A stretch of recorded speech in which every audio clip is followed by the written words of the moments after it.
अज्ञानतिमिरान्धस्य ज्ञानाञ्जनशलाकया चक्षुरुन्मीलितं येन तस्मै श्रीगुरवे नमः। समादरणीय संपूर्ण दर्शकवृन्द, प्रातःकालीन हार्दिक अभिवादन।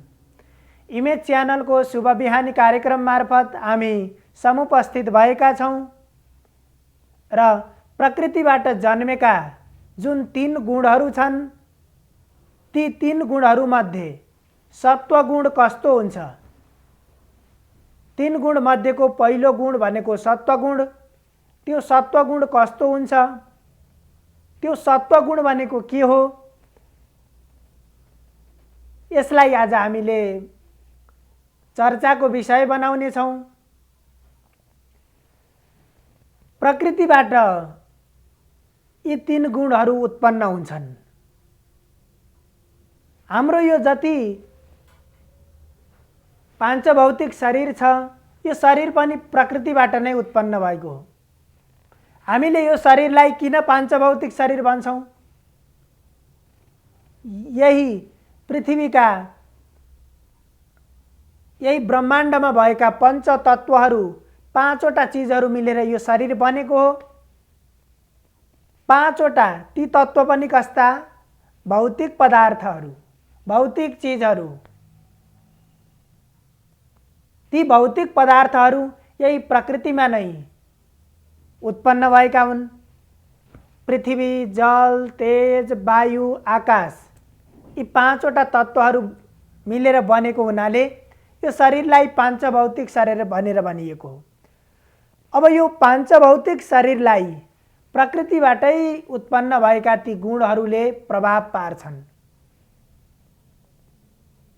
जब ती गुणले हाम्रो यो जीवात्मालाई, यो पांचभौतिक शरीरभित्र हाम्रो जुन जीवात्मा छ, यो जीवले, यो शरीरले धारण गरेको आत्मा छ, त्यो आत्मालाई प्रकृतिका गुणहरूले बन्धनमा पार्छन्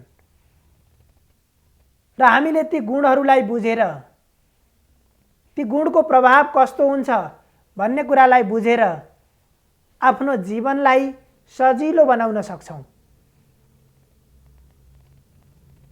र त्यसको लागि हामी निरन्तर रूपमा साधना गर्नुपर्छ, अभ्यास गरिरहनुपर्छ। त्यो अब 3 गुणहरू मध्येमा सत्वगुण, सत्वगुणको अवस्था कस्तो हुन्छ? भगवान श्रीकृष्णले गीतामा भन्नुभयो, तत्र सत्वं निर्मलत्वात् प्रकाशकमनामयं सुखसंगेन बध्नाति ज्ञानसंघेन चानघ।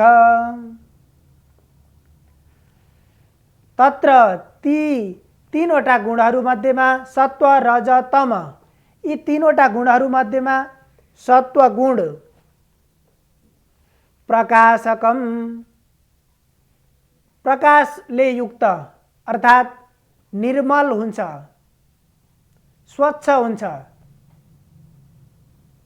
यहाँ सत्वगुणलाई 3वटा विशेषण प्रयोग गरिएको छ। सत्वगुणको स्वरूप कस्तो हुन्छ? निर्मल हुन्छ, स्वच्छ हुन्छ, ताकि रजोगुण तमोगुणमा जस्तो त्यसमा मलिनता हुँदैन। त्यसले अज्ञानलाई पनि प्रष्ट रूपमा देखाइदिन्छ, ज्ञानलाई पनि प्रष्ट रूपमा देखाइदिन्छ। निर्मल, प्रकाशकम, प्रकाशले युक्त हुन्छ, छर्लङ्ग हुन्छ। त्यसलाई हामी जीवनमा कतिखेर हामीले दुःखको अनुभूति गर्छौं भने जब राम्रो र नराम्रो, ठिक र बेठिक हामीले छुट्याउन सक्दैनौं। आखिर हामीलाई दुःखको अनुभूति गराउने भनेको हाम्रै कर्मले हो। आफूले गरेको कर्म राम्रो भयो भने हामीले सुखको अनुभूति गर्छौं।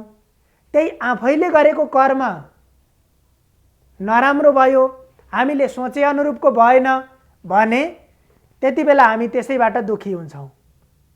र जब कुनै पनि कर्ममा प्रवृत्त हुनुभन्दा पहिले नै यो कर्म ठीक हो, यो कर्म राम्रो हो अथवा यो कर्म नराम्रो हो भन्ने कुराको हामीलाई ज्ञान भयो भने हामीले दुःख पाउनु पर्दैन, पछि त्यो कर्मबाट हामीले गरेको कामबाट पश्चाताप गर्नु पर्दैन। त्यसरी त्यो सत्वगुणले प्रकाश कस्तो हुन्छ? सत्वगुण प्रकाशले युक्त हुन्छ। प्रकाशकम र अर्को अनामयम। अनामयम भनेको विकारले युक्त नहुनु, निर्मल हुनु। कुनै पनि विकारहरू सत्वगुणमा हुँदैन। सत्वगुणको मात्रा जुन व्यक्तिमा बढी छ त्यसलाई सत्वगुणी भनिन्छ। अब त्यो सत्वगुण बढाउनको लागि हामीले हाम्रा व्यवहारहरू सात्विकी हुनु पर्यो, हाम्रो आहार भोजन सात्विकी हुनु पर्यो, तब मात्र आफूमा सत्वगुण बढाउन सकिन्छ र आफूले गरेका कर्महरू सात्विकी कर्महरू बन्छन्। र अब त्यस प्रकारको स्वच्छ प्रकाशले युक्त र निर्मल हुन्छ भन्ने कुरा यहाँबाट प्रष्ट भयो।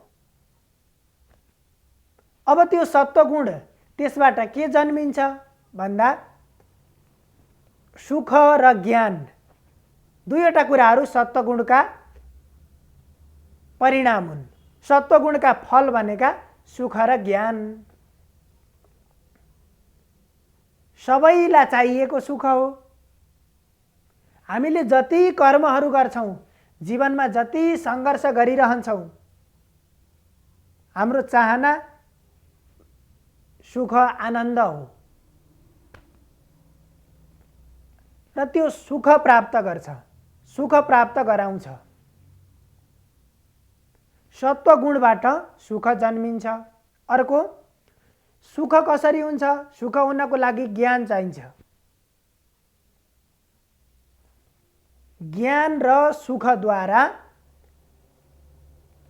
देहधारी पुरुषलाई बन्धन गर्छ भनेर यहाँ भगवानले बताउनु भएको छ। त्यो ज्ञान प्राप्त गरिसकेपछि सत असत कुरालाई छुट्याउन सक्छ, कर्तव्य र अकर्तव्यको बोध गर्न सकिन्छ र कल्याण र अकल्याण कर्महरूको बोध गर्न सकिन्छ, जसबाट जीवनको उद्धार हुन्छ। र पछाडि गएर वर्णन गर्दै जाँदा अगाडि गएर भन्नुहुन्छ भगवानले फेरि सत्वम सुखे सञ्जयति। सत्वले, सत्वगुणबाट सुख उत्पन्न हुन्छ। अब ज्ञानले युक्त सुख भनेको, सुख पनि दुई किसिमका हुन्छन्। एउटा वास्तविक ज्ञानबाट, वास्तविक त्यो स्वच्छ कर्मबाट प्राप्त भएको सुख हुन्छ। अर्को भनेको अयथार्थ सुख हुन्छ। त्यो अयथार्थ सुख र वास्तविक सुखमा के फरक छ? जस्तो कि वास्तविक सुख भनेको त्यसले सधैँभरि सुख दिन्छ, त्यसको परिणाम सदा सर्वदा सुखी हुन्छ। तर अवास्तविक सुख भनेको जस्तो कि एउटा कुनै व्यक्तिको शरीरलाई हामीले कुनै पनि चीज खाँदाखेरि मुखमा त्यो चीज राख्ने बित्तिकै जिब्रोलाई एकदमै स्वाद दिन्छ, त्यति बेला हामीले बडो आनन्द मान्छौं। त्यो मिठो चीज खाइसकेपछि एकदमै आनन्द सुखको अनुभूति गर्छौं। तर यदि त्यो चीज जिब्रोको लागि सुख दिने मात्रै चीज रहेछ भने अब हाम्रो शरीरमा गइसकेपछि त्यसले फेरि अर्को हानि गर्न सक्छ। त्यो वास्तविक सुख भएन, त्यो क्षणिक सुख भयो। ताकि कुनै पनि चीज, हाम्रो आहार यस्तो हुनु पर्यो कि सात्विकी आहार भनेको खाँदा पनि त्यसले आनन्द दिन्छ र खाने त एकैछिन हो। विशेष गरेर त्यो खाइसकेपछि हाम्रो शरीरमा गइसकेपछि त्यो हामीले खाएको भोजनले कुनै प्रकारको दुःख दिँदैन। त्यस्तो आहार भनेको सात्विकी आहार हो र सत्वगुणको स्वरूप भनेको त्यस्तो हुन्छ, निरन्तर रूपमा सुख र ज्ञान प्राप्त गराउने खालको हुन्छ। सर्वे भवन्तु सुखिनः सर्वे सन्तु निरामया सर्वे भद्राणि पश्यन्तु मा कश्चित् दुःखभाग् भवेत्। हजुरहरूको दिन शुभ होस्। धन्यवाद।